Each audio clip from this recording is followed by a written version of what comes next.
أجرى الملك محمد السادس اليوم اتصالا هاتفيا مع الرئيس الأمريكي دونالد ترامب، وخلال هذا الاتصال أخبر الرئيس الأمريكي العاهل المغربي بأنه أصدر مرسوما رئاسيا بما له من قوة قانونية وسياسية ثابتة وبأثره الفوري يقضي باعتراف الولايات المتحدة الأمريكية لأول مرة في تاريخها بسيادة المملكة المغربية الكاملة على كافة منطقة الصحراء المغربية.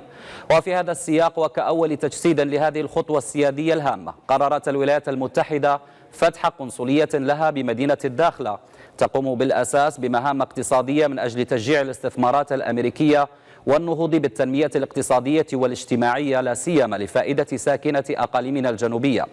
وبهذه المناسبة عبر الملك محمد السادس للرئيس الأمريكي باسمه شخصيا وباسم الشعب المغربي عن أصدق عبارات الامتنان للولايات المتحدة الأمريكية على هذا الموقف التاريخي، كما أعرب الملك محمد السادس عن جزيل الشكر للرئيس ترامب وطاقمه على هذا الدعم الصريح والمطلق لمغربية الصحراء، وهو موقف يعزز الشراكة الاستراتيجية القوية بين البلدين والارتقاء بها إلى تحالف حقيقي يشمل جميع المجالات. وأكد الملك محمد السادس أنه رغم أن الفرصة لم تتح للقاء مباشر بين الرئيس الأمريكي والملك، فإن التشاور والتنسيق ظل مستمرا، خاصة بعد الزيارة التي قام بها جاريد كوشنر المستشار الخاص لدونالد ترامب للمملكة في شهر ماي عام 2018، والتي كانت حاسمة في مختلف القضايا بما فيها هذا الموضوع. ومن خلال الاتصالات وتبادل الوفود وعدد من الزيارات غير المعلنة، ويأتي هذا الموقف البناء للولايات المتحدة الأمريكية لتعزيز دينامية ترسيخ مغربية الصحراء،